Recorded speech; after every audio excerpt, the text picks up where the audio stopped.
ಥರ ಕ್ವೆಶ್ಚನ್ ಕೇಳಿ ಸ್ವಲ್ಪ ಟ್ರಿಕ್ಕಿ ಆಗಿರುತ್ತೆ. ಯಾಕಂದರೆ ಏನು ಫೀಲೇ ಆಗಲ್ಲ ಅನ್ನೋ ಥರ ಇರಲ್ಲ. ಆಬ್ವಿಯಸ್ಲಿ ಅಷ್ಟು ಇಯರ್ಸ್ ಎಲ್ಲ ಇದ್ಮೇಲೆ ಫೀಲಿಂಗ್ಸ್ ಅನ್ನೋದಂತೂ ಇದ್ದೇ ಇರತ್ತೆ. ಬಟ್ ಐ ಡೋಂಟ್ ಥಿಂಕ್ ಅದು ಬೇರೆ ಕಪಲ್ಸ್ ಬಗ್ಗೆ ಅದು ನನಗೆ ಗೊತ್ತಿಲ್ಲ. ಮೇ ಬಿ ಅವರಲ್ಲಿ ಇನ್ನೂ ಆ ಒಂದು ಒಬ್ರಿಗೊಬ್ರಿಗೆ ಆ ಪ್ರೀತಿ ಇದೆಯಲ್ಲ ಜಾಸ್ತಿ ಇತ್ತೇನೋ, ಅದಕ್ಕೆ ಒಂದಾಗಿರ್ಬೋದು. ಬಟ್ ನಮ್ಮಲ್ಲಿ ಅಷ್ಟು ಕಂಪ್ಯಾಟಬಿಲಿಟಿ ಇರಲಿಲ್ಲ. So obviously I don't think ಅದು ನೆಕ್ಸ್ಟ್ ಫ್ಯೂಚರೆಲ್ಲ ರೀಕನ್ಸೈಲ್ ಆಗ್ಬೋದು. ಓಕೆ ಅಂದರೆ ನೆಕ್ಸ್ಟ್ ಶೂಟ್ ಇದೆ, ನೀನು ಒಂಚೂರು ಡಿಸ್ಟರ್ಬ್ ಆಗ ನನಗೆ ಸೀನ್ಗಳು ಕಂಪೋಸ್ ಮಾಡಿ. ಇದು ಫೈನಲ್ ಕ್ವಶನ್. ಈಗ ಯಾರಾದರೂ ಡಿವೋರ್ಸ್ ಆದಾಗ ಪ್ರತಿ ಫ್ರೇಮಿಂಗು ನಾನು ನೋಡಿದ್ದೀನಿ, ಹೆಣ್ಮಕ್ಳ ಮೇಲೆ ಬರುತ್ತೆ. ಯೂಶಲಿ ಇವಾಗ ಧನಶ್ರೀ ಮತ್ತು ಜಾಹಲ್ ಡಿವೋರ್ಸ್ ಆಗಿದ್ದಾರೆ. ಎಲ್ಲರೂ ಧನಶ್ರೀ ಮೇಲೇ ಬುಕ್ ಮಾಡಿ ತೋರಿಸಿದರೆ, ಜಾಹಲ್ ಬೇರೆ ಹುಡುಗಿ ಜೊತೆ ಇದ್ದರೂ ಕೂಡ ಧನಶ್ರೀದೇ ತಪ್ಪು ಅಂತ ಹೇಳ್ತಿದೆ ಸಮಾಜ. ಸೊ ಅಂಥವ್ರಿಗೆಲ್ಲ ಏನು ಹೇಳಕ್ಕೆ ಇಷ್ಟಪಡ್ತಾರೆ ನಿವೇದಿತಾ? ಯಾಕಂದರೆ ನಿಮ್ಮ ಬಗ್ಗೆನೂ ಕೂಡ ಇದೇ ಥರ ಬ್ಲೇಮಿಂಗ್ ಬರ್ತಿರುವಂಥದ್ದು.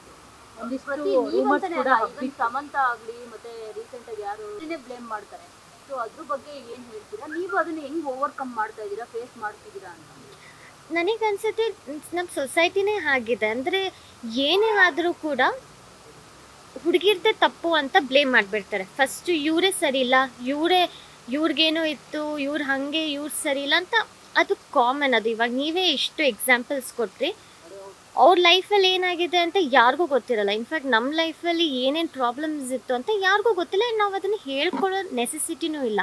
ಅಸಂಪ್ಷನ್ಸ್ ಅಂತ ಮಾಡ್ತೀವಿ ಯೂಶಲಿ. ಇವ್ರದ್ದೇ ತಪ್ಪಿರುತ್ತೆ ಅಂತ. ಅದು ಬ್ಲೇಮ್ ಗೇಮ್ ನಡೀತಾನೆ ಇರುತ್ತೆ. ಆ್ಯಂಡ್ ನಾವು ಅದನ್ನು ಚೇಂಜ್ ಮಾಡೋದಕ್ಕೂ ಆಗಲ್ಲ. ಅದು ಹೇಗೆ ಅವ್ರಿಗೆ ಬರಬೇಕು, ಈ ಥರ ನಾವು ಮಾಡಬಾರ್ದು, ಒಬ್ರ ಬಗ್ಗೆ ಈ ಥರ ಕೆಟ್ಟದಾಗಿ ಮಾತಾಡಬಾರ್ದು. ಅದು ಹ್ಯುಮ್ಯಾನಿಟಿ ಅನ್ನೋದು ಎಲ್ರಿಗೂ ಇರಲ್ಲ ಅಂತ ನನಗನ್ಸುತ್ತೆ. ಆ್ಯಂಡ್ ಇದನ್ನು ಓವರ್ಕಮ್ ಏನು ಹೇಗೆ ನಾನು ಮಾಡ್ತೀನಿ ಅಂದರೆ, ನನ್ನ ವರ್ಕ್ ಮೇಲೆ ಕಾನ್ಸಂಟ್ರೇಟ್ ಮಾಡ್ತೀನಿ. ಇವಾಗ ಬೇರೆಯವ್ರು ನನ್ನ ಬಗ್ಗೆ ಏನು ಅಂದ್ಕೊಳ್ತಾರೆ, ಅದು ನನಗೆ ಸಂಬಂಧನೇ. ಅದು ನನ್ನ ಪ್ರಾಬ್ಲಮ್ ಅಲ್ಲ, ಅದು ಅವ್ರ ಪ್ರಾಬ್ಲಮ್ಮು. ಅವ್ರು ನನ್ನ ಬಗ್ಗೆ ಆ ಥರ ಯೋಚನೆ ಮಾಡ್ತಿದ್ರೆ ಅದು ಅವ್ರ ಪ್ರಾಬ್ಲಮ್. ನನ್ನ ಪ್ರಾಬ್ಲಮ್ ಹೆಂಗಾಗುತ್ತೆ? ಸೊ ಬೇರೆಯವ್ರು ನನ್ನ ಬಗ್ಗೆ ಹೇಗೆ ತಿಳ್ಕೊಳ್ತಾರೆ ಅಂತ ಅದ್ರ ಬಗ್ಗೆ ಕುಗ್ಗೋದಾದರೆ ನನ್ನ ಮೈಂಡ್ ಅಷ್ಟು ವೀಕ್ ಇಲ್ಲ.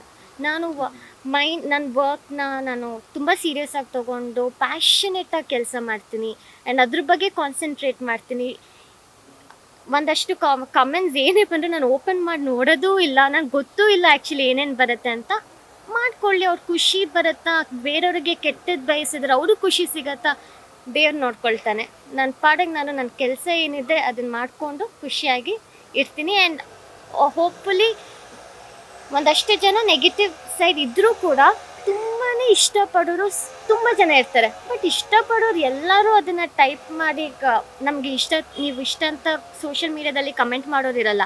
ಲೈವ್ ಆಗಿ ಬಂದು ಮಾತಾಡ್ಸೋದು, ಪ್ರೀತಿಯಿಂದ ಮಾತಾಡ್ಸೋರು ತುಂಬಾ ಇರ್ತಾರೆ. ಸೊ ಅವ್ರು ಬಂದು ಮಾತಾಡ್ಸಿದಾಗ ಖುಷಿ ಆಗುತ್ತೆ. ಇನ್ನೂ ಚೆನ್ನಾಗಿ ಏನಾದರೂ ಕೆಲಸ ಮಾಡಿ ಪ್ರೂವ್ ಮಾಡ್ಕೋಬೇಕು ಅಂತ ಅನಿಸುತ್ತೆ. And also women should be self sufficient. ಅವ್ರು ಕೆಲಸ ಮಾಡಬೇಕು, ಅವ್ರದ್ದೇ ಆದಂಥ ಒಂದು ಸಂಪಾದನೆ ಇರಬೇಕು. ಆವಾಗ ಯಾರು ಏನೇ ಅಂದರೂ ಅಷ್ಟು ತಲೆ ಕೆಡಿಸ್ಕೊಳ್ಳೋದು ಅವಶ್ಯಕತೆನೇ ಬರಲ್ಲ.